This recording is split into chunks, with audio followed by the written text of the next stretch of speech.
bought my first Milwaukee juicer. At least 45 years ago. I don't even remember. You saw that juicer. I was 40 years old. I don't even remember. But I used that thing on a regular basis. Had a couple careers in my life.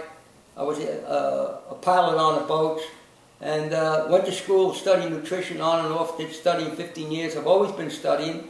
Then 40-something odd years ago, I opened up my own practice. Never turned anybody away. Worked with all different kinds of people, and always worked from the premise of not eating no processed food. And always, everybody that came to me, there were people that came to me didn't know a head of cabbage from a head of celery.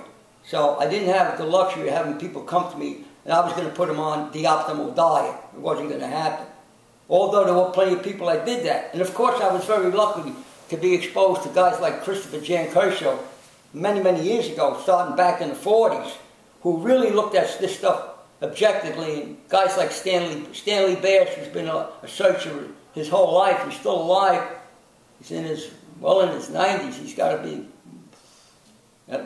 a minimum of 10 years older than me, and still looking for answers. And he was one of the guys that tried to make Herbert Shelton aware of what was happening to the Pinnipin family.